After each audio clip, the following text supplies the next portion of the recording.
Muito bem, acho que estamos prontos. Todo mundo está me ouvindo? Sim, professor. Legal. Então, boa tarde todo mundo. Vamos continuar nossa jornada rumo ao conhecimento sobre computação. Hoje vamos continuar estudando os famosíssimos, famigerados problemas da classe NP completo. Bom, na aula passada, a gente deu uma pincelada aqui inicial na teoria de problemas da classe NP completo, né? Começamos introduzindo um problema, que é o de Torres de Hanoi, que é um problema, mostramos que esse problema só tem a solução conhecida exponencial, né? E depois generalizamos, mostrando que esse cara pertence, né? Mencionando aqui que esse cara pertence a uma classe de problemas chamada classe NP completo, que são problemas para os quais a gente não conhece algoritmos razoáveis, né? Só conhece algoritmos que não são razoáveis, né? Razoável no sentido de que eu não consigo, não são conhecidos algoritmos de complexidade polinomial para resolver esses problemas. Né? E aí demos um outro exemplo, mostramos a diferença entre problemas de decisão e otimização, que será útil na caracterização um pouco mais rigorosa do que é o NP completo, daqui a pouco a gente vai ver. Mostramos um exemplo de problema de otimização e problema de decisão equivalente, que é o caixeiro viajante.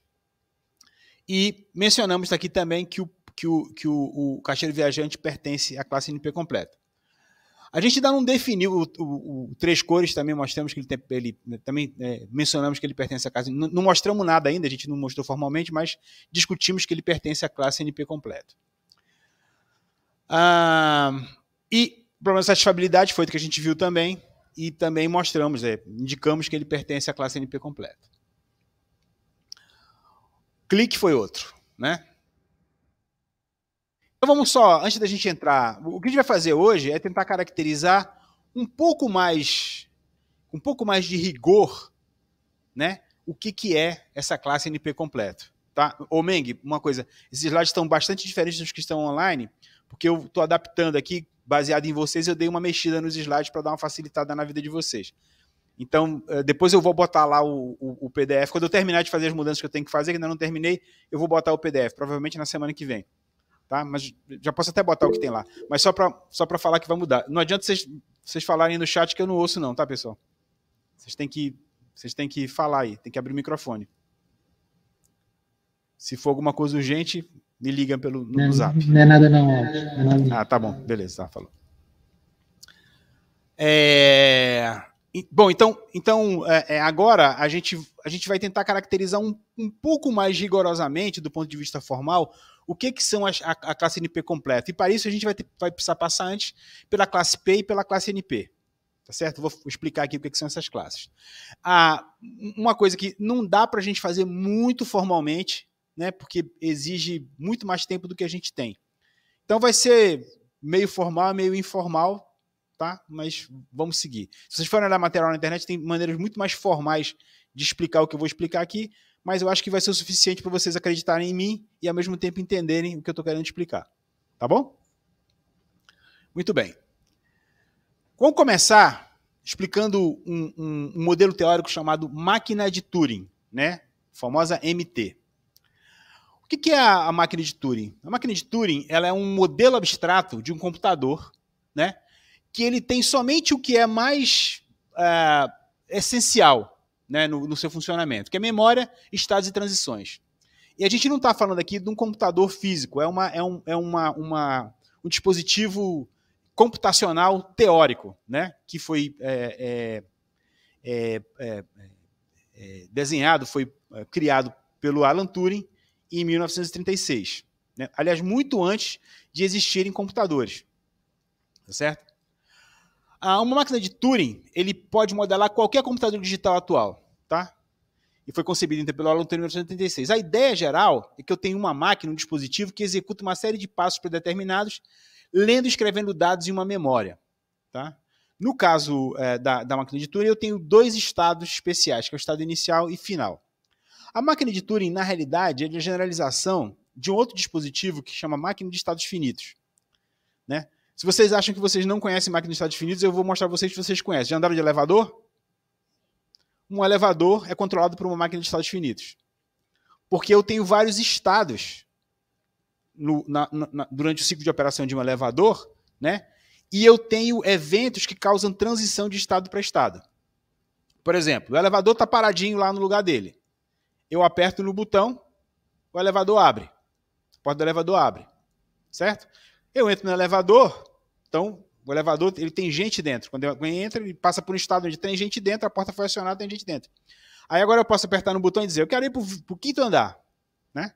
Então ele, a partir desse evento, que é apertar o botãozinho, ele se move para o 5º andar. Né? Veja que durante o trajeto do 5º andar, do térreo para o 5º andar, a porta não pode se abrir. Então eu não tenho essa transição de estado para a porta aberta, eu só tenho a transição de estado de chegar no 5º andar. Quando eu chego no 5º andar, aí sim eu posso passar para um próximo estado, que é abrir a porta. Depois do estado fechar a porta e assim por diante. Ou seja, esse dispositivo, essa máquina que controla o elevador é uma máquina de estados finitos. Vocês conhecem outros irmãos do elevador. Cafeteira, já usaram uma cafeteira? Um liquidificador? Tudo isso são máquinas de estados finitos que controlam. O Alan Turing se fez a seguinte pergunta. Pensa, o cara era inglês, perto da Revolução Industrial, essas máquinas que fazem as coisas automaticamente com base em vapor e um pouquinho de eletricidade já estavam funcionando. O Alan Turing se fez a seguinte pergunta. Puxa, será que eu vou ter que ter uma máquina de estados finitos para qualquer coisa que eu queira fazer? Eu tenho que construir uma específica? Será que tem uma máquina que é mais geral e que eu posso fazer qualquer coisa com ela? Né? Qualquer coisa, qualquer operação, qualquer procedimento. Será que eu vou ter que ter uma para elevador, uma para máquina de passar roupa, uma para não sei o que, Será que eu não consigo um troço mais geral? E aí ele teorizou, não tinha como construir isso fisicamente, não existia eletrônica na época, dispositivos. Então ele teorizou o seguinte: eu vou tentar construir aqui um dispositivo, vou tentar ver se eu consigo aqui um dispositivo, uma máquina de estados finitos agora programável, né? Que diferente das máquinas de estados finitos anteriores, eu posso dar instruções do que eu tenho que fazer. E cada vez que eu quero executar uma computação, um procedimento diferente, eu vou lá e coloco essas instruções lá. Então, a máquina de estados finitos, a máquina de Turing é uma máquina de estados finitos de propósito universal, programável, onde eu consigo descrever computações, né? E dela se originou os computadores que a gente tem hoje. A gente deve ao Alan Turing, a gente está nessa sala aqui agora estudando PA. Então, vocês culpem ele, não a mim. Na realidade, toda a sociedade moderna, quer dizer, a partir dos anos de 1950, toda a computação surgiu dessa conjectura do Alan Turing e da construção, ainda no papel, né, quer dizer, totalmente teórica, da máquina de estados finitos. Toda a evolução da computação, todos os computadores que tem hoje, pode ser a IA mais fantástica que existe no universo hoje aqui. Ela ainda é uma máquina de Turing. Tá? Ela ainda executa igual uma máquina de Turing. Tá? E eu vou mostrar por que isso acontece, vou tentar mostrar por que isso acontece daqui a pouquinho. Tudo bem? Beleza. Então a máquina de Turing tem esse diagrama aqui que mostra mais ou menos o que é a máquina de Turing, né? Então a gente tem aqui uma fita. Não é à toa que vocês pensem, o que tinha fita na época? O telégrafo, né? Então o cara pensou, vou botar aqui as coisas, vou escrever as coisas numa fita. Né? Então tem uma fita, essa fita ela é infinita, né? Ela tem um começo, mas ela não tem um fim. Tá legal? E ela equivale ao que a gente chamaria de memória hoje em dia. Tá? E a gente pode colocar símbolos aqui, a gente pode escrever símbolos, a máquina pode escrever símbolos. Então eu tenho uma cabeça de leitura escrita na fita. Essa cabeça de leitura escrita, ela pode se movimentar para a esquerda, pode se movimentar para a direita. ela pode escrever um símbolo, ela pode ler um símbolo e ela pode apagar o símbolo. Ela também pode não fazer nada. Tá? Então, esses A1, A2, A3, A4, A5 são símbolos. Podem ser letras, por exemplo, ou números. Tá legal? Esses tracinhos aqui são espaços em branco para separar esses conjuntos de símbolos. Tá bom? Então, eu tenho essa cabeça, e essa cabeça ela é controlada por uma unidade de controle, tá? Que tem um conjunto de instruções que indica mover para a esquerda, mover para a direita, não mover, e o que escrever na fita, dependendo da entrada. Então, isso aqui equivale a um programa, se a gente fosse falar em termos modernos. Tá? Seria o programa, isso aqui é o que controla essa cabeça de leitura e escrita, e eu tenho aqui a fita. Tá legal? Então, a ideia do Turing é o seguinte, olha, com esse dispositivo simples do jeito que a gente tem aqui, a gente consegue computar várias coisas que a gente quiser. Tá? Então, essa máquina de Turing ela reconhece uma sequência de símbolos quando ela chega a um estado final, tá? A ler ou processar a sequência de entrada. Tá? Uma linguagem, do ponto de vista da máquina de Turing, é o conjunto de todas as sequências que são reconhecidas por uma certa máquina de Turing. Então, a gente diz que a máquina de Turing reconhece a linguagem. Tá? Para não ficar muito abstrato, já é muito abstrato, mas para ficar um pouquinho menos abstrato, trouxe aqui um exemplo de uma máquina de Turing reconhecendo a seguinte linguagem. Essa linguagem é um conjunto de strings que tem os símbolos 0, 1 e 2. Tá? Então, a linguagem que essa máquina de Turing reconhece é... Tá vendo que esses n's aqui são sempre maiores que 1, tá? Então, é 1 ou mais zeros, seguidos de 1 ou mais 1s, seguido de 1 ou mais 2. Para que serve essa linguagem? Para nada, só para eu dar aula mesmo. Tá? Mas é o suficiente para a gente ilustrar. Tudo bem? Então, aqui, nesse diagrama, estão descritos os vários estados da máquina de Turing. Tá? Então, eu tenho o estado QI, que é o inicial, e o estado Q5, que é o estado final. No meio do caminho, eu vou ter aqui o estado Q6, o Q0, o Q1, o Q2, o Q3, o Q4 e o Q5. Tá? E para cada estado desse, eu vou ter as instruções que eu vou executar. Então, por exemplo, lá no estado I, né, toda vez que eu ler um 0, tá, eu vou escrever um 0 e vou me mover para a direita. Então, 0, 0R. Depois que eu ler um 0, eu vou escrever um 0 e vou me movimentar para a direita. Mesma coisa para o 1, mesma coisa para o 2. E vou continuar nesse estado. Tá? Vou continuar nesse estado. O estado não é a posição da fita. Tá? O estado não é a posição da fita. Nesse caso aqui, a gente vai ter símbolos especiais para marcar o início e o fim da entrada, que é o X. Tá? Toda vez que eu ler o X, eu vou escrever X, vou para a esquerda e vou passar para o estado Q6. E assim por diante. Tá legal?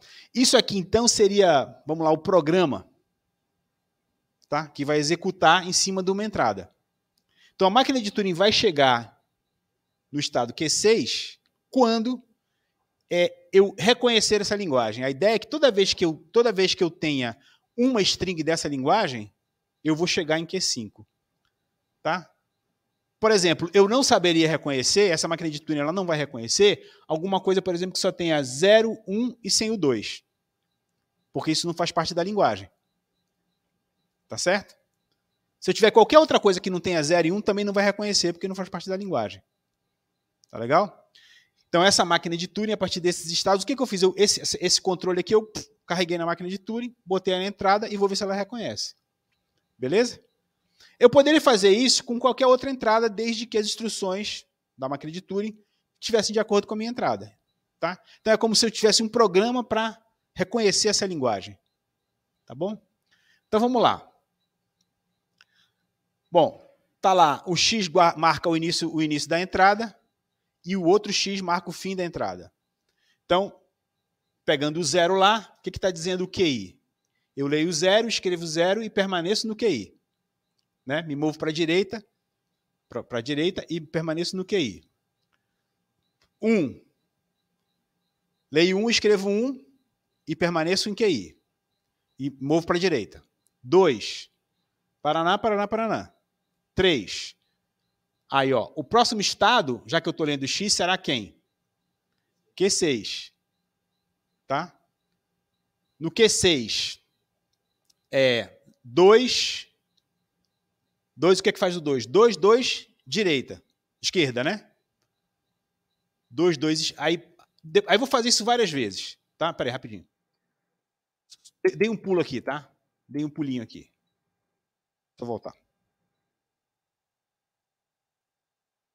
Só para não ficar preso no Q6, aqui, eu estava aqui. Eu vou de novo aqui. 2, 1, 0, vou encontrar o X. Quando eu encontrar o X, eu vou pular para o Q0. Então, já dei um salto aqui, tá? E já tirei aquele X da frente só para não ficar enchendo o saco. Pronto. Estou no Q0. Q0, leio 0 e escrevo o quê? A e movo para direita. Tá? E vou fazendo isso. Tá? Passei para Q2, movi para a direita. Tá? Para a gente não ficar executando tudo aqui que não vem ao caso, o que vai acontecer? No final das contas, vou para Q3, volto para Q0, Q4, até chegar em Q5. Quando eu chegar em Q5, acabou a computação. Como eu cheguei no Q5, eu posso dizer o seguinte: essa string que eu botei aqui na entrada foi reconhecida pela minha máquina de Turing. Qual era a entrada? Era essa daqui, né? 012, que está nessa linguagem. Tá legal? Então, como essa string pertence à linguagem, eu vou chegar no estado Q5. Tá legal? Para fazer uma analogia que não é tão boa assim, mas que vai ajudar vocês a entenderem o que eu estou querendo dizer, um programa ele termina quando a execução para. Tá? Então, um computador, como uma máquina de Turing implementada fisicamente, um programa deve parar ou não para se eu não conseguir executar. Tá bom? Beleza, então, essa é uma máquina de Turing que reconhece essa linguagem L, 0, N, 0, 1 ou mais vezes, 1 ou mais vezes, 2, 1 ou mais vezes. Tá legal? A gente não vai estudar máquina de Turing aqui no curso, não. A máquina de Turing se estuda, para quem está fazendo doutorado, vai ter que fazer uma outra obrigatória, que é aspectos formais da computação. Aí se estuda em detalhe máquina de Turing. Tá? Não é o caso aqui nosso. Professor Nakamura, professor Twitter, que ensina esse troço. Beleza. Bom, o que importa para a gente, para fazer um link com o que a gente estava vendo na aula passada, é o seguinte. O que é um problema de decisão na máquina de Turing? Um problema de decisão na máquina de Turing é um problema onde a resposta é sim ou não. Tá?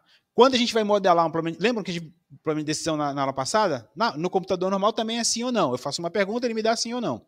Né? Então aqui também, quando eu modelo na máquina de Turing, a resposta é sim quando a máquina reconhece a entrada e é não quando não reconhece essa entrada. Tá legal? Essa é uma analogia direta com o que acontece num computador de verdade. Tá certo? A gente também pode chegar num problema de decisão onde a resposta desse computador para a gente, quando a gente roda o algoritmo, é sim ou não. Tá? Então, com isso, a gente aproxima um pouquinho o modelo teórico da máquina de Turing com o algoritmo que está rodando num computador de verdade. Tá bom? Então, a linguagem é o conjunto de todas as possíveis sequências reconhecidas por uma máquina de Turing, ou seja, as que dão sim. Assim, o conjunto de entradas para as quais a máquina de, ou ainda o conjunto de entradas para as quais a máquina de Turing responde sim. Beleza? Legal. Por que isso é importante para a gente?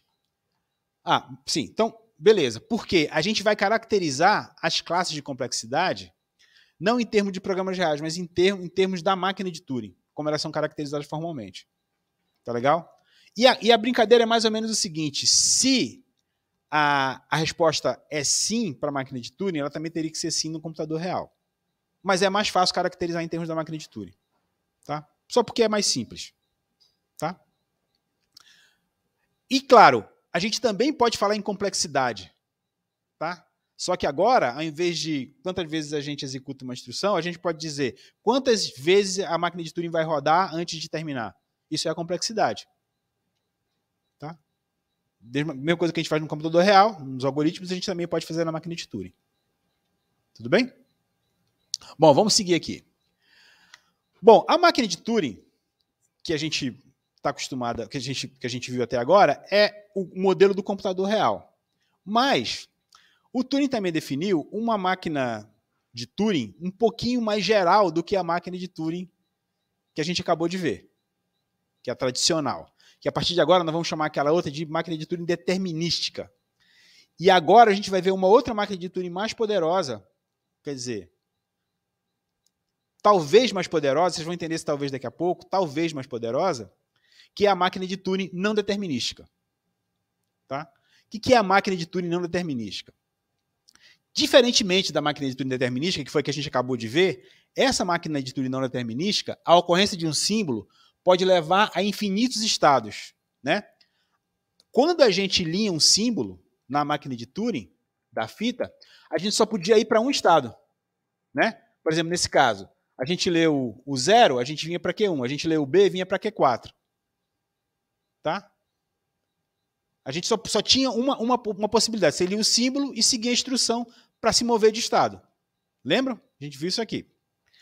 Na máquina de Turing não determinística, a gente pode ter vários, talvez até infinitos estados. Enquanto que na máquina de Turing normal, eu tenho apenas um estado. Tá? A gente pode pensar loucamente, né, que a máquina de Turing determinística, que a gente acabou de ver, ela se ramifica em muitas cópias, cada uma levando a diferentes possíveis transições. Tá legal? Então é como se eu pegasse aquela máquina de Turing agora e eu multiplicasse ela por várias coisas. E aí, dependendo do estado, eu posso ir para vários estados. Eu posso determinar vários estados. Então, na máquina de Turing determinística, na MTD, né, eu só tenho um único caminho de computação a ser seguida. Na MT não determinística, eu tenho uma árvore de computação. Em vez de ter um caminho só, pensa num grafo. Em vez de ter um caminho só, eu tenho uma árvore. Eu posso ir para vários lugares. Tá? Se qualquer ramo da árvore para em um estado de aceitação, a gente diz que a máquina de Turing não determinística aceita a entrada. Tá? Agora, né, eu tenho uma noção mais poderosa, que é o seguinte: a computação ela pode acontecer de várias maneiras diferentes para a mesma entrada. Tá bom? E se eu consigo resolver para uma, pronto, ela aceita. Tá? A gente pode imaginar várias máquinas paralelas com paralelismo infinito, onde a computação pode seguir por infinitos caminhos ao mesmo tempo e tentar várias possibilidades simultaneamente. Né? Basicamente, a gente está falando de uma coisa que não existe, tá bom? Na vida real. Não tem uma máquina de Turing não determinística. Tá? Mas se houvesse, né, ela seria um oráculo, né, um cara para quem eu pergunto assim, qual é o caminho mínimo? Né? E esse cara vai computar todos os possíveis caminhos mínimos e vai me dar aquele que eu estou querendo, aquele que é o caminho mínimo. Tá? Só que isso, nessa máquina de Turing não determinística, aconteceria em paralelo e teria o mesmo custo de ver um caminho só.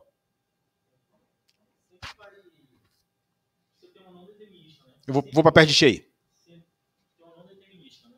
Eu sempre vou ter uma determinística que é semelhante a uma não determinística ou não? Eu sempre vou ter uma versão não determinística, mas sempre uma versão determinística dessa não determinística.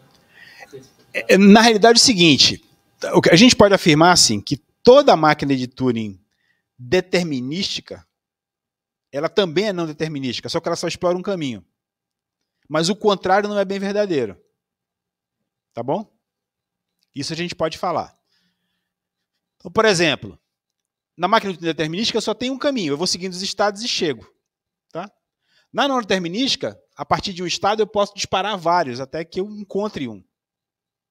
Tá legal? Essa máquina não existe. Né? Posso estar falando uma besteira grande aqui, porque eu não conheço o assunto.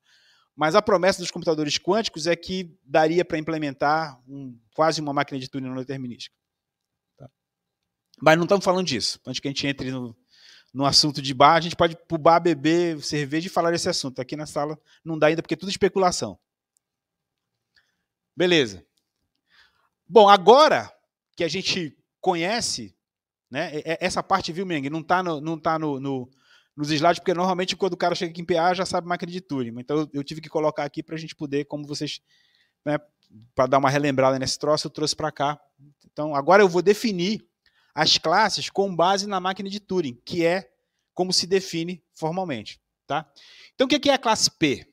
A classe P é uma classe de problemas onde todos os problemas dessa classe são problemas de decisão. Para começar, são problemas de decisão, tá? Não são problemas de otimização, nem de busca, são problemas de decisão que têm solução de tempo polinomial e uma máquina de Turing determinística. Ou seja, eu consigo responder, né, sim ou não, com um número polinomial de passos de execução da máquina de Turing determinística. Tá? Para ser mais prático, né, e mais objetivo, a classe P é o conjunto de todos os problemas de decisão que tem solução polinomial em computadores reais. Certo? Esses aqui vocês já sabem. Vários deles. Né? Então, se eu conseguisse codificar o algoritmo de Dijkstra na máquina de Turing, eu estaria, e consigo, a máquina de Turing é um computador, tem a mesma capacidade de um computador real, eu consigo apresentar uma solução polinomial para o problema dos caminhos mínimos. Certo? Então eu posso afirmar categoricamente, né, que o problema dos caminhos mínimos é um problema da classe P. Tá? Por quê? Porque eu consigo uma solução em tempo polinomial num computador real, portanto, equivalente à máquina de Turing determinística, tá bom? Que resolve o problema em tempo polinomial.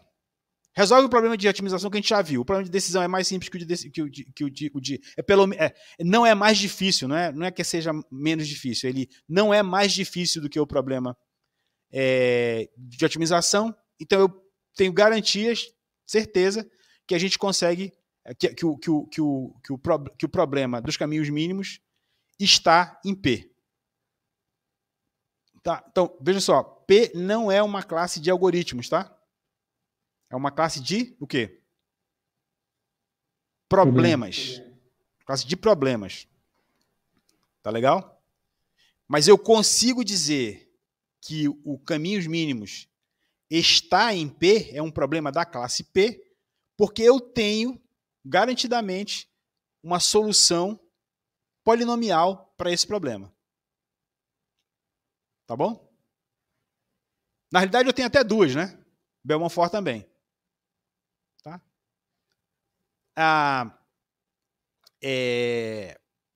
O problema da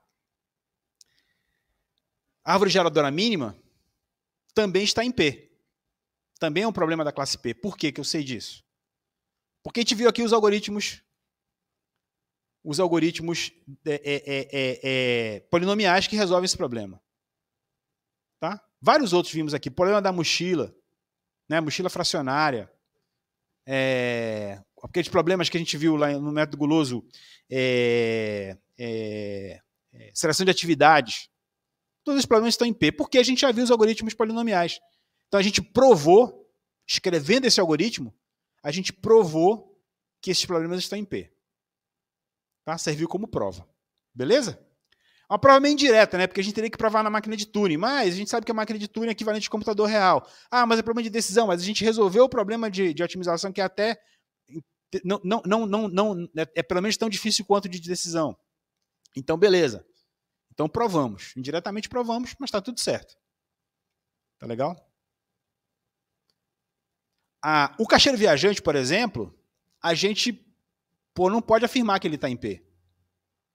Por quê? Porque todas as soluções que a gente viu até agora são exponenciais. A gente viu a solução... Espera aí. A gente viu o problema. A gente viu uma solução força bruta, né, que era N fatorial. Depois viu uma solução de programação dinâmica que era 2 elevado a N. Então, as duas soluções que a gente conhece são exponenciais. Portanto, a gente não consegue dizer que ele está em P. Se alguém chegar aqui e me dizer, professor, eu resolvi aqui com polinômio. Aí, pô, então deve estar em P. Conseguiram fazer? Tentaram? Não. Não, né? Vou dar notícia ruim aqui. Não, acho que não vão conseguir, mas vamos lá. Beleza. Tranquilo? Então, vamos lá. Coisa mais importante dessa transparência. Classe P. Conjunto de todos os problemas de decisão que tem solução polinomial em computadores reais. Um detalhe. Os problemas como ordenação, por exemplo, ou bucha binária, ou qualquer daqueles, também tem sua versão dos problemas de decisão. Tá? Eu posso dar uma lista, assim, consigo ordenar essa lista, tá aqui, ordenei, pronto, tá aqui. Então, pronto, também cabe aqui dentro. Tá? Todos os problemas de ordenação também, eu posso dizer que todos que a gente viu, para os quais, aliás, o problema de ordenação, a gente mostrou vários algoritmos que são n log n, a gente mostrou que o limite inferior dele é n log n, então claramente ele está em P, porque certamente eu tenho solução possível polinomial. Beleza? Meng, tranquilo? Galera aí, Tarsis, como é que tá aí? Eduardo? Luísa tá aí? Tudo bem, Luísa? Também já. Bem, mas passo mal, mas estou bem? Como é que é? Sobrevivendo. Tá bom, beleza, vamos lá. Legal. Bom, exemplos, então, já falei aqui vários, né? Dado dois números, eu quero múltiplo, o inteiro y é múltiplo de x, problema de decisão. Eu consigo determinar em tempo polinomial. Dois inteiros são primos relativos, um divide o outro. Mediana, tudo isso são exemplos de problemas da classe P. Problemas, tá, pessoal? Não algoritmos, prestem bem atenção. Tá? Os algoritmos são que solucionam os problemas. A classe P é uma classe de problemas, tá? Todas as classes que a gente vai ver são classes de problemas. Tá bom? Tá claro a diferença, amigo? Beleza. Agora vamos falar sobre a classe NP. A classe NP, ela é o conjunto de todos os problemas de decisão, até aí é a mesma coisa, que tem solução em tempo polinomial, até aí é a mesma coisa, mas em uma máquina de Turing agora não determinística. Tá? A única diferença, que é uma diferença grande, da classe P para a classe NP é que os P's têm solução polinomial na máquina de Turing determinística. Tá? E os NPs têm solução em tempo polinomial na máquina de Turing não determinística. Então, eu consigo escrever um algoritmo, um programa não determinístico na máquina de Turing que resolve esse problema. E aí é mais ou menos intuitivo, né? Imagina que eu consigo escrever na máquina de Turing viajante, né, movida a ácido, que eu consigo pegar todas as tentativas do caixeiro viajante e testar todas ao mesmo tempo. Pô, eu vou achar a solução. Certo? Fazendo uma analogia bem grosseira assim, tá? Então pensa numa máquina de Turing que eu chego lá, né, carrego todas as possíveis soluções na fita, né? E aí eu magicamente falo assim, tá, tem sim, olha, essa daqui. Tá? Porque lembra, em paralelo, né? A não determinística é em paralelo. Então eu posso testar todas as soluções em paralelo. Então eu consigo achar em tempo polinomial esses caras. Mais ainda, né? Tá? Bom, existe essa definição é muito importante, tá? Porque ela agrega vários problemas que são fundamentais em ciência da computação. O problema do SAT, o caixeiro viajante, três cores, clique e vários outros que a gente vai ver, eles estão nessa classe. Tá? Uma coisa muito bacana é que é o seguinte. Com certeza, P é um subconjunto de NP. Tá? Ou seja, todo problema em P também está em NP. Por quê? Bom, se eu tenho uma solução polinomial numa máquina de Turing não determinística, eu vou ter numa não determinística. Claramente vou ter. Tá? Então eu posso dizer que P está contido em NP. Com certeza. Tá? Todos os problemas que estão em P também estão em NP. Então P é um subconjunto de NP. O que eu não sei é esse tracinho aqui de baixo, se ele é um subconjunto próprio. Ou seja, eu não tenho certeza se esses caras, na realidade, são o mesmo conjunto. Daqui a pouco eu vou falar sobre isso. Tá? Mas, por enquanto, o que a gente sabe, o que a humanidade sabe, é que P está dentro de NP. Com certeza. Isso dá para a gente afirmar sem susto. Beleza? Então, esse é um resultado teórico importante. Galera, existe uma outra maneira de definir esses caras da classe NP, que é uma definição mais prática, que a gente inclusive vai usar bastante aqui no nosso curso, né? A gente pode também definir a classe NP como o conjunto de todos os problemas de decisão com algoritmos de verificação eficientes. O que significa eficiente nesse caso? Número polinomial de passos numa máquina de Turing não determinística. Ou seja, eu consigo verificar o que esse algoritmo faz em tempo polinomial. Posso verificar a resposta. Tá? Aguentem aí que já vai ficar mais claro o que eu estou querendo dizer aqui. Então, assim, basicamente o que eu estou dizendo é o seguinte, eu consigo reconhecer uma solução para o meu problema em tempo polinomial. Tá? Por que isso? Bom, na nossa máquina de Turing, de um jeito bem grosseiro de falar, a nossa máquina de Turing ela gera várias soluções em tempo constante, praticamente, né? Ela adivinha a solução. Dada uma solução, eu só preciso saber se aquele negócio é uma solução mesmo, de verdade. Tá legal? Então imagina que eu digo assim, olha, tá aqui esse grafo, máquina de Turing não determinística. Existe uma viagem do caixeiro viajante de custo 30, né? Aí a máquina de Turing super ultra não determinística computa todos e me fala assim, tá aqui a solução. Deixa eu verificar. Para verificar, eu preciso ver se aquela solução mesmo está correta. É isso que faz o algoritmo de verificação, o algoritmo de decisão.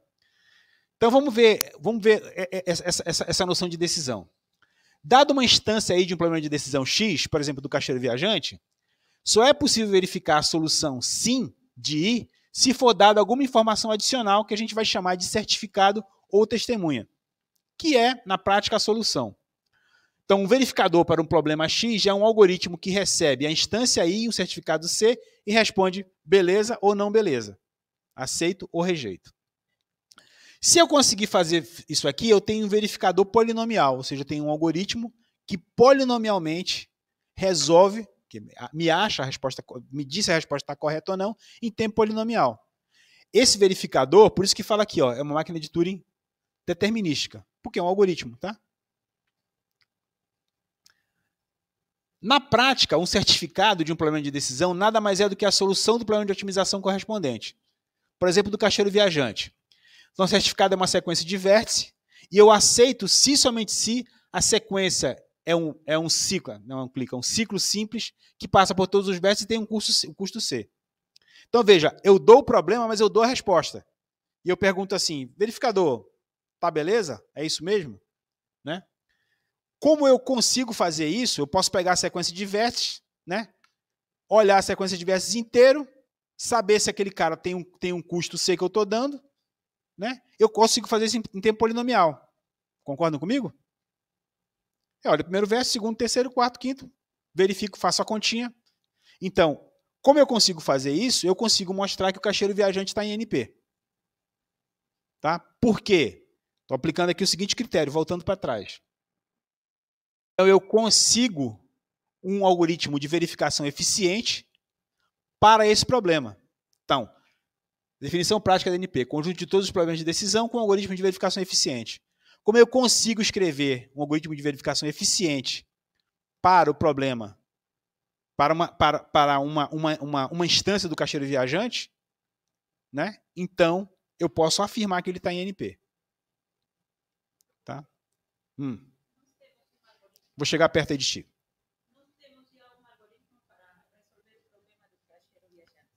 Temos.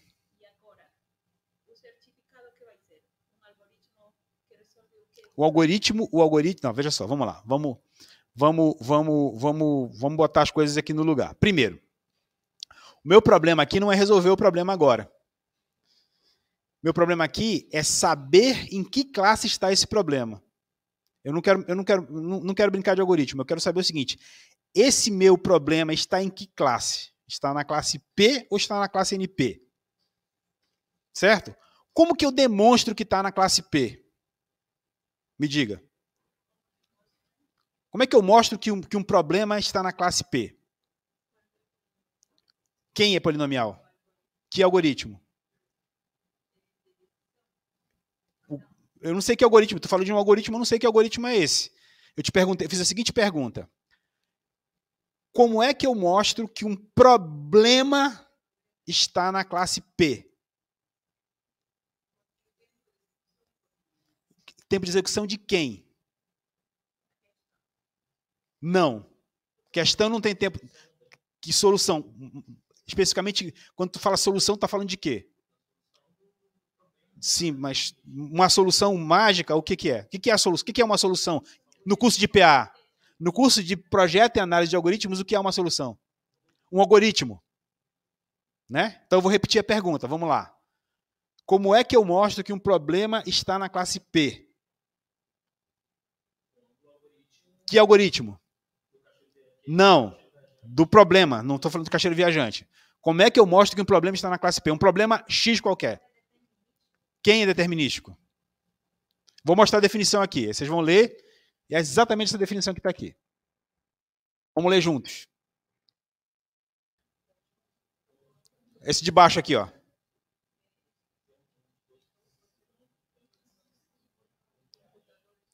Então, pronto. Como é que eu mostro que um problema está na classe P?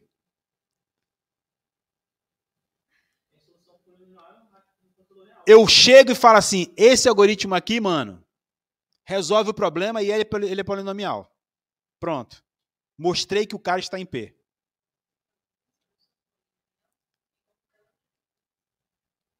Ou seja, na prática, eu mostro um algoritmo determinístico que resolve o problema em tempo polinomial.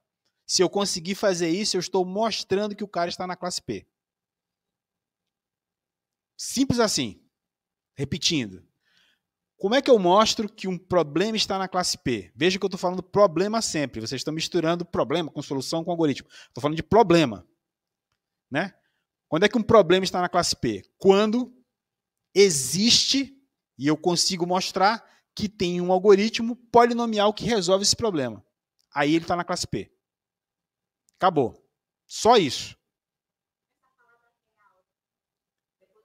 Real é o teu celular de verdade. Por quê? Por que fala o real aqui?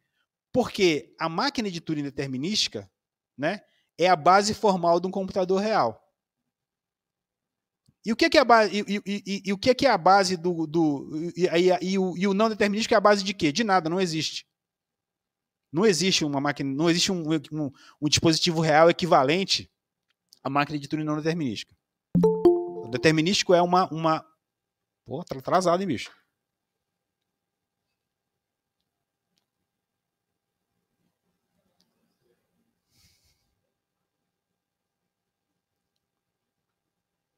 Beleza? Então a definição de P está bem firme, né? Se eu perguntar de novo na prova, pessoal, como é que eu mostro que um algoritmo está em P? Oh, desculpa, falando besteira. Como é que eu mostro que um problema está em P? Eu mostro um algoritmo polinomial que resolve esse bicho. Matou. Tá? Para essa definição ficar mais formal, conjunto de todos os problemas de decisão que tem solução de tempo polinomial em uma máquina de Turing não determinística. Máquina de Turing não determinística é um computador real. Então, se eu tenho um algoritmo que pode executar num computador real, ele é polinomial, ele resolve o problema está em P. Joia? P, beleza? Tá. Pessoal remoto. Deu para pegar aqui, ó. Deu para pegar? Bacana. Joia, valeu. Bom, agora vamos pro NP. O NP é a mesma coisa, só que é diferente. Conjunto de todos os problemas de decisão que tem uma solução em tempo polinomial. Até aqui igual, né? Só que numa máquina de Turing não determinística. Tá? Não real. Porque eu não sei nem como é, porque ninguém nunca viu um, porque não existe. Tá legal? Aí, a gente está dando uma definição mais prática, que vem a seguir. Definição alternativa prática. Conjunto de todos os problemas de decisão com algoritmo de verificação eficiente. Não são os algoritmos, agora respondendo a tua pergunta. Eu tive que consertar a salada de conceitos para a gente voltar para cá. Esse algoritmo de verificação, ele seria, digamos, uma partezinha do que vai executar na máquina de Turing não determinística. Aqui, dada uma solução que foi gerada, eu verifico essa solução. Se eu conseguir fazer isso em tempo polinomial, então eu tenho um algoritmo que garantidamente está em NP. Por exemplo, caixeiro viajante.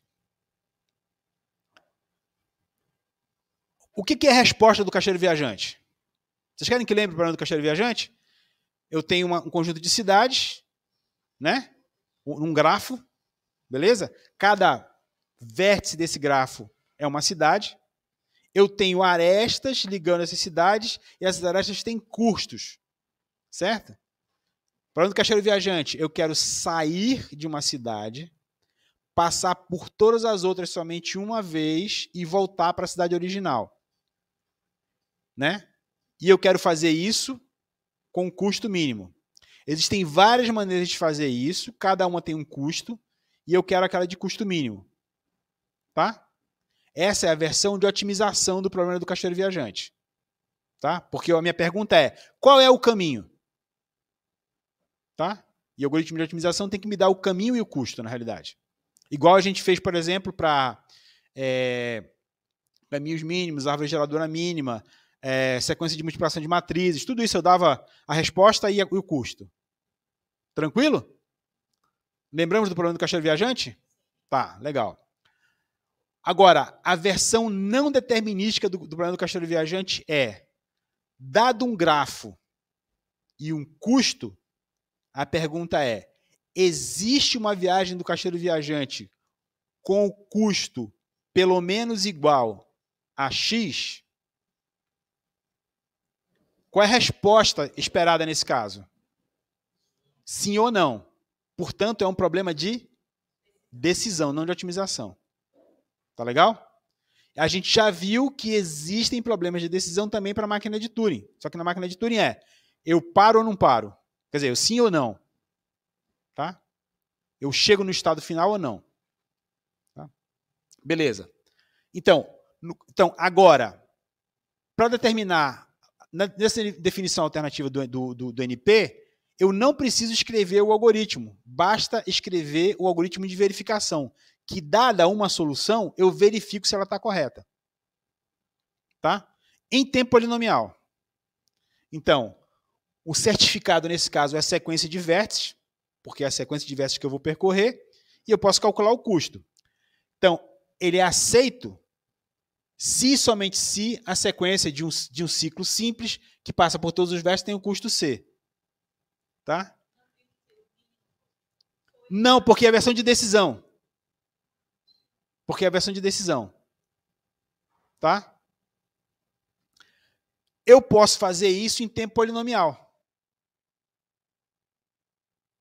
Qualquer um pode fazer em tempo polinomial. Basta seguir os vértices. Tá? Pelo fato de existir um algoritmo polinomial que valida o certificado, eu posso afirmar que o caixeiro viajante está em NP. Eu posso afirmar que está em P? Não posso. Por quê? Porque até agora eu não mostrei nenhum algoritmo determinístico polinomial para resolver o caixeiro viajante. Então eu não posso dizer que está em P. Eu posso dizer que ele está em NP. Beleza? Por quê? Porque eu mostrei o certificado.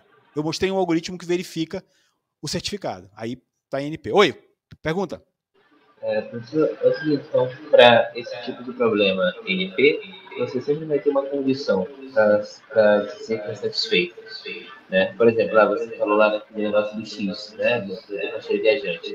Quero resolver, por exemplo, a simplicidade. Você sempre vai ter uma condição associada para NP. É isso? A definição de todas, tanto a definição da classe P quanto a definição da classe NP, são feitas em cima de problemas de decisão, onde só cabem duas respostas, sim ou não. Certo? Não há definição dessas classes com base em outro tipo de problema. Primeira coisa que precisa ser entendido. Isso está entendido? Sim. Por exemplo, versão de decisão do problema da multiplicação de matrizes. Qual que é a entrada? As matrizes com as suas dimensões. Mais o quê? No de decisão. Mais um valor. Né?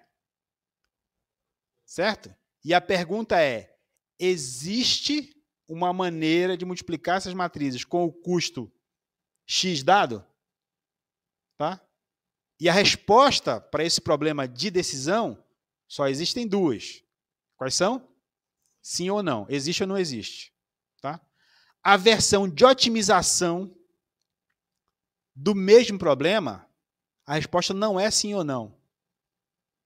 A resposta é o custo. Tá? E a gente viu na aula passada... Quem foi que me perguntou? Eu, Mauro. É o Naldo? É Mauro. Ah, o Mauro. Ô, Mauro. Beleza. Mauro, então, tu entendeu as duas versões do mesmo problema, de decisão e de otimização, certo? Beleza. Tá. Então, o que eu disse na aula passada, quando a gente estava falando sobre problema de otimização, é que para cada problema de otimização, eu consigo um problema de decisão equivalente. Tá? De tal maneira que o problema de decisão, ele não é mais difícil do que o de otimização. Tá? Depois vocês olhem a aula passada para ver isso no detalhe.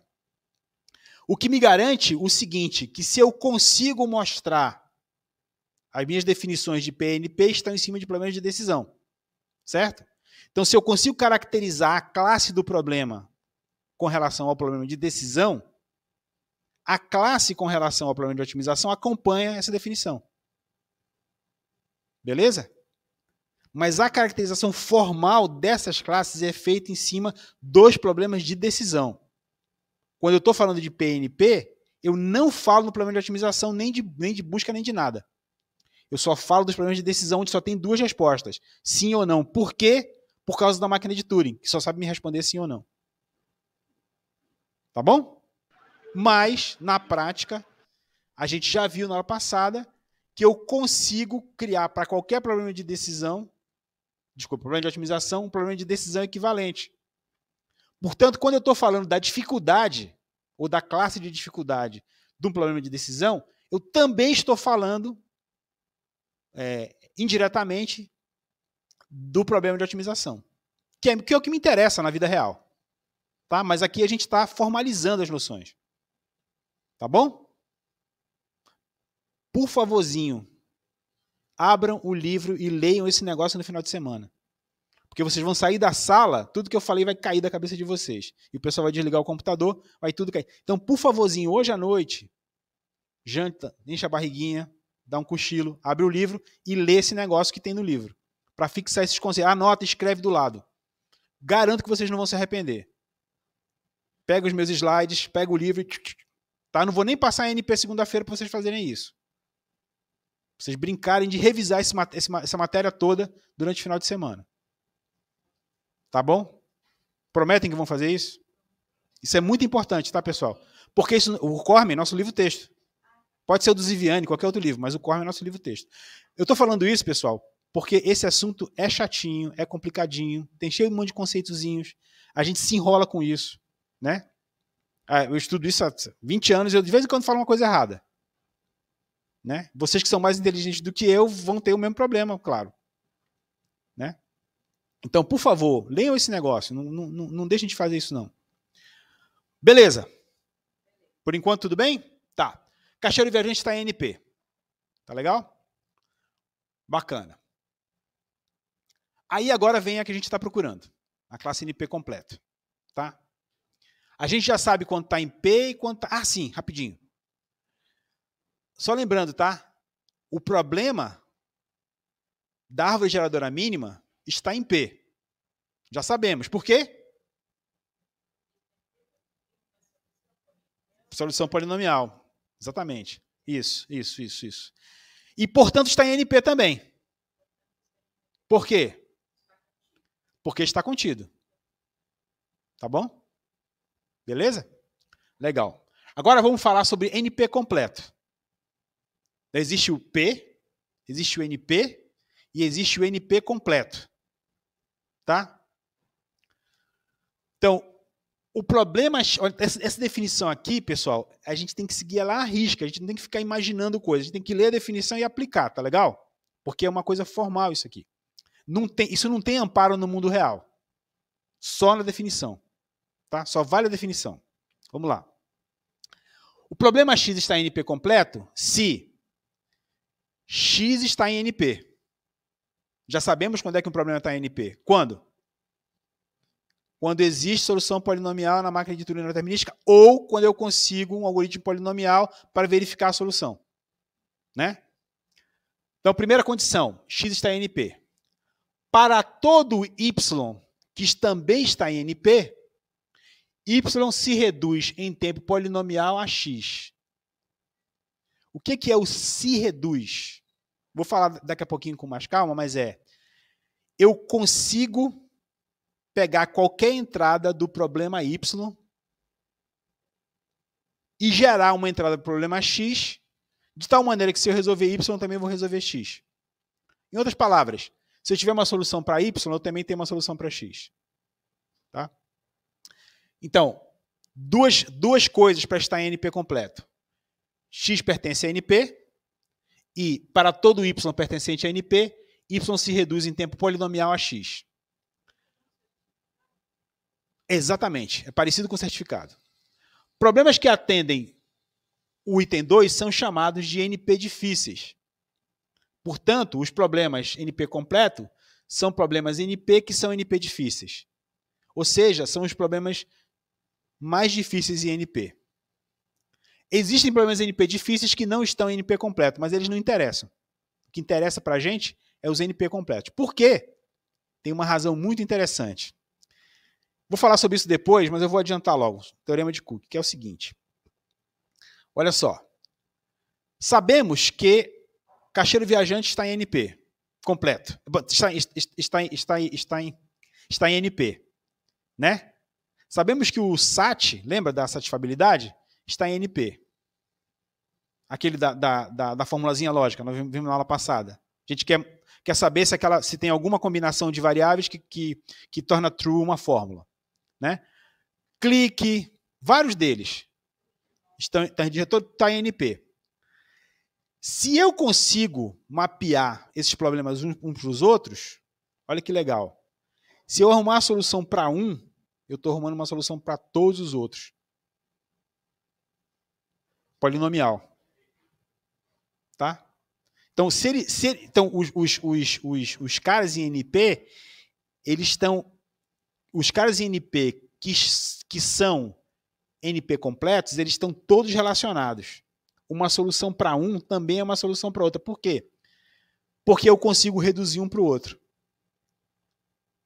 Tá bom? Então, todos esses caras, se a gente conseguir uma solução polinomial para um, a gente consegue uma solução polinomial para todos os outros, porque a gente consegue reduzir. Tá? Vou falar nesse assunto com mais detalhe depois. Mas já fiquem sabendo disso. Tá? Essa talvez seja o resultado mais importante da ciência da computação. Porque a gente não sabe se esses problemas admitem solução polinomial. Por quê? Porque ninguém mostrou ainda um algoritmo. Mas se mostrar um algoritmo para um, a gente está mostrando para todos eles. Né? E a gente também estaria mostrando que a máquina de Turing não determinística ela tem o mesmo poder da determinística. Porque se eu consigo resolver na determinística IP igual a NP, então acabou o problema. Por isso que eu disse, a gente não sabe se a máquina de Turing não determinística é tão poderosa assim. Ninguém sabe, de fato. Não sou só eu que não sei, não. Muita gente não sabe. Bom, vou falar, tô embolando aqui um monte de assunto, vamos mais devagar aqui. Por enquanto, vamos fazer essa definição aqui. Então, quando eu pedir para vocês, vocês vão ver um monte de questões na lista, na prova, assim, prove que um problema está NP completo. Tem que mostrar primeiro que o problema está NP. Como é que eu faço isso? Um verificador.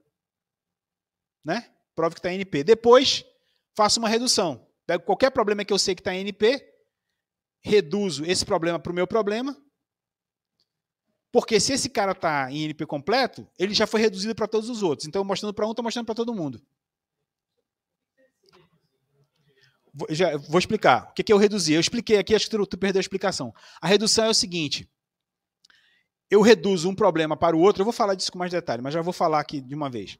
Eu reduzo um problema para o outro quando eu pego a entrada de um problema, transformo na entrada de um outro problema, de tal maneira que se eu resolver um, eu também resolvo o outro.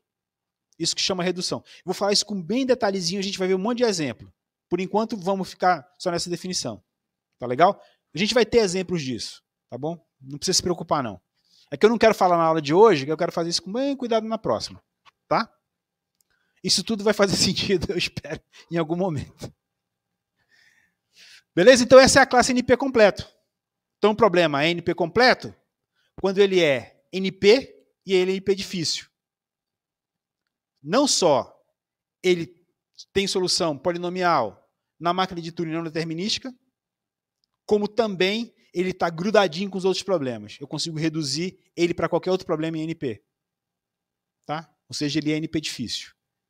O problema é NP quando é NP completo. Quando ele é NP e quando ele é NP difícil.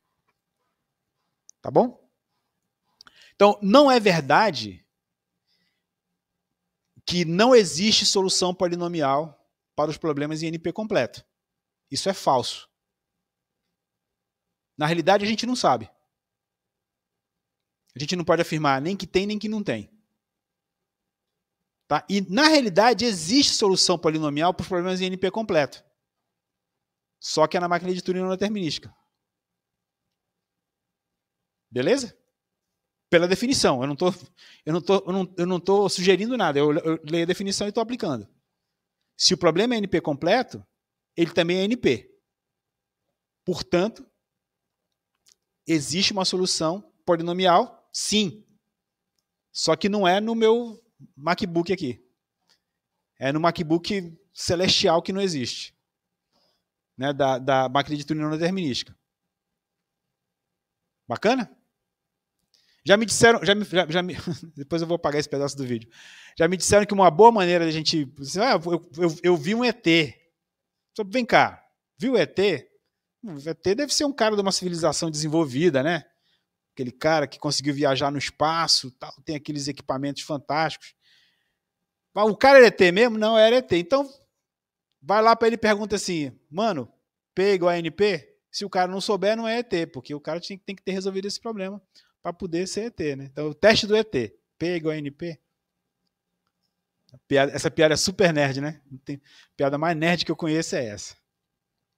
Vamos lá.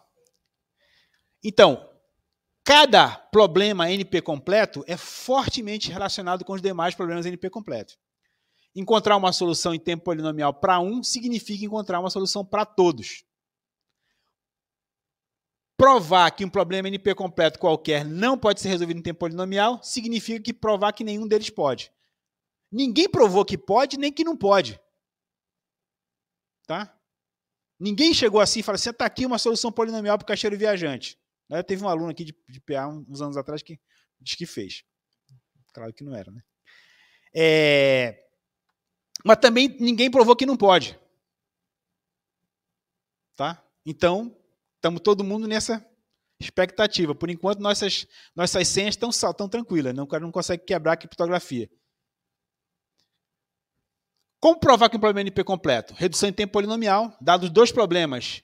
Um algoritmo que transforma em tempo polinomial a entrada de um problema na entrada de outro problema, de forma que, dada a entrada A para o primeiro problema de decisão, transformamos a entrada A do primeiro problema em B para o segundo problema, tal que a resposta seja igual à resposta para A no problema original. Ou seja, aquele negócio da redução que eu estava te falando, né? Você transforma uma entrada na outra e mostra que se você resolver o problema para a entrada, vai resolver o problema para outra entrada. Isso a gente vai fazer muito aqui, tá? Vamos ter vários exemplos concretos. Talvez seja a coisa que a gente vai mais fazer aqui nos nossos exemplos, seja isso. Tá bom? Professor? Oi. Eu só me confundi aqui um pouquinho. NP completo é uma subclasse do problema NP. Talvez. Mas talvez, sim. Tá. Sim. Os problemas que são NP que não são completos, ele tem um nome para isso? Não tem. Ah, tá. Não precisa ter, porque o importante pra gente é os NP completos mesmo. Beleza. Até porque a gente não sabe nem se tem, tá? Pode ser que não tenha. Tá bom? Então vamos lá. Redução é uma técnica geral para mostrar que um problema é mais fácil ou mais difícil que o outro. Para 2 problemas x e y, nós podemos muitas vezes mostrar que se x pode ser resolvido eficientemente, então y também pode ser resolvido eficientemente. Nesse caso, dizemos que y foi reduzido para x. A gente pode também dizer que y é mais fácil que x, ou y não pode ser pior do que x, mais difícil do que x. Deixa eu ver se a gente vai fazer isso aqui. Não vamos fazer isso aqui hoje, não. A gente vai fazer isso aqui com bem calminha na próxima aula. Falar aqui um pouquinho da origem dos NP completos. Como é que começou esse negócio de NP completo? O primeiro problema NP completo foi o problema do SAT, que a gente já viu aqui na sala de aula, da satisfabilidade. Que foi mostrado por Cook e Levin, acho que foi em 62, eu acho. Mostrado que o SAT é NP completo. Esse teorema de Cook, então, por definição, uma máquina de Turing não determinística pode resolver qualquer problema NP em tempo polinomial. Já vimos isso. Não determinística, né? Fórmulas booleanas de tamanho polinomial podem descrever uma máquina de Turing não determinística. Então, dado o problema NP, eu tenho que estabelecer uma correspondência entre uma instância do NP e o problema fornecido. A solução para o SAT simula a solução do problema correspondente. Se o SAT pode ser resolvido em polinomial, então todo problema em NP também pode. Portanto, o Cook mostrou, usando esses argumentos aqui, que existe NP. Então, a pergunta fundamental que foi proposta por Edmonds em 1962 é, afinal de contas, existe mesmo 2 classes diferentes, P e NP? Ou será que P é igual a NP? A gente sabe que P é um subconjunto de NP, pela definição da máquina de Turing. Mas será que tem alguma coisa fora? Será que existe uma classe NP? Existem os P, os NP completos? Será que existe os NPs de fato? Ou será que é tudo uma coisa só? P igual a NP completo. Né? Se P for diferente de NP, isso aqui existe. Se P for igual a NP, não existe nada, é tudo uma coisa só. Tá? Veja que se a gente conseguir provar que P é igual a NP, significa que eu vou ter algoritmos polinomiais para resolver todos esses problemas que hoje eu não tenho. Vou conseguir resolver o clique, o caixeiro viajante, SAT3, os problemas de criptografia, todos eu vou conseguir resolver em tempo polinomial.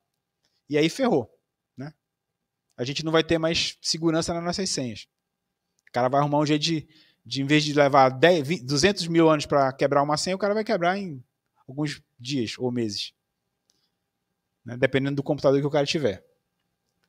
Tá? Então, esse é o principal problema teórico em aberto na ciência da computação. Esse Clay Institute of Mathematics oferece $1 milhão para quem resolver, para saber se P é igual a NP. Se vocês forem procurar na internet, tem um monte de historinhas de cara que disse que mostrou que P é igual a NP, mas enfim, eu não vou. Depois vocês podem procurar na internet. É bem bacana. Bom, então, se P for igual a NP, existem algoritmos eficientes para o clique, para o caixeiro viajante, para a coloração de 3 cores, centenas de outros problemas que nunca foram resolvidos de forma eficiente. A criptografia se baseia na impossibilidade de haver algoritmos eficientes para quebrar chaves. Isso deixaria de funcionar.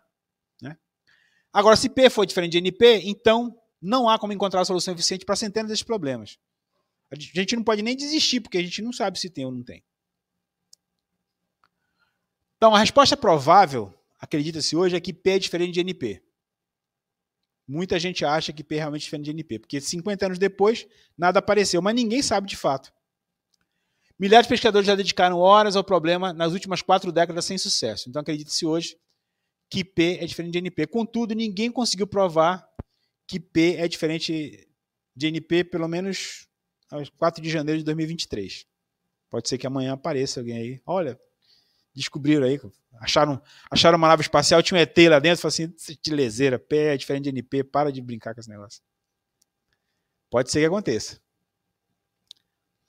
Bom, não está livre da gente encarar na vida prática um problema NP completo. Já falei que o caixeiro viajante, qualquer entregador de gás, né, enfrenta na sua vida real o problema do caixeiro viajante.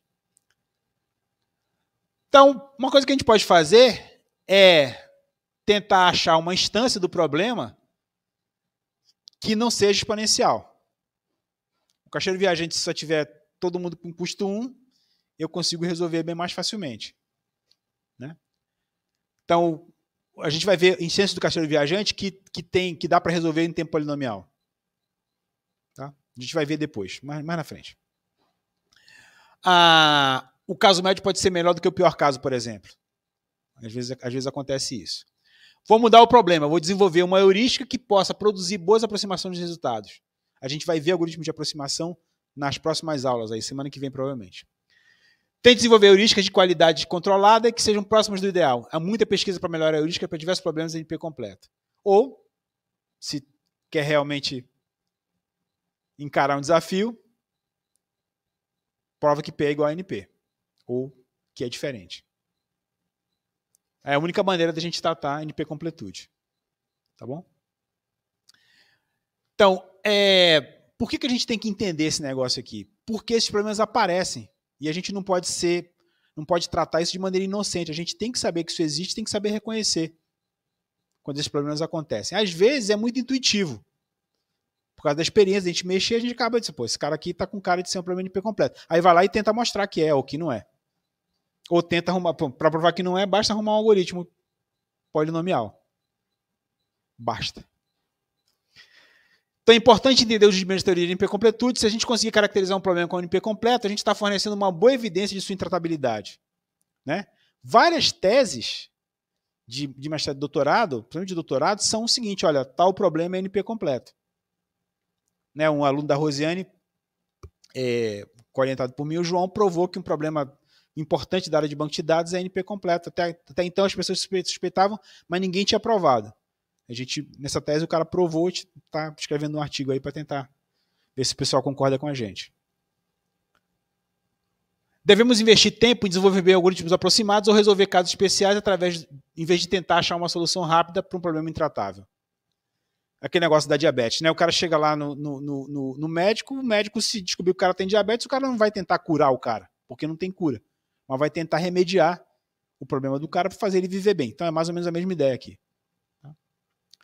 Muitos problemas importantes e frequentes são de fato NP completo. É importante a gente estar familiarizado com essa importante classe de problemas, que é para a gente não cair num buraco e nunca mais sair lá de dentro. Tá bom? Por isso que a gente estuda. PA é sobre isso, pessoal. É basicamente isso. Beleza.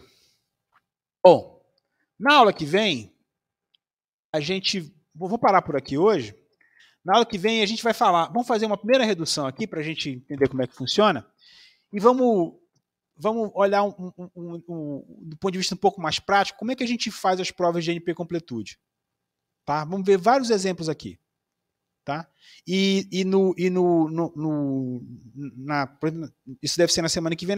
Depois da semana que vem, a gente vai tratar sobre algoritmos aproximados, que dão soluções aproximadas para problemas que são NP completo, mas que são soluções polinomiais. Então não dão uma solução beleza, a ótima, a melhor solução, mas dão uma solução que é razoável e fazem isso em tempo polinomial, que é o que a gente vai fazer na prática. Tá? Então, por favor, estudem. Tá bom? Se vocês não estudarem, vocês vão ficar com uma consciência pesadíssima, final de semana inteiro, Vocês vão ter uma nuvem negra assombrando vocês. Estão ouvindo, pessoal remoto? Sim, professor. Sim. Por favor, tá? Para a gente chegar semana que vem, tá todo mundo afiado. Obrigado, pessoal. Obrigado, Nós falamos. professor. Boa tarde. Até mais, professor. Tchau, professor. Obrigado. Professor, obrigado. Valeu, Tivete. Tchau. Tchau.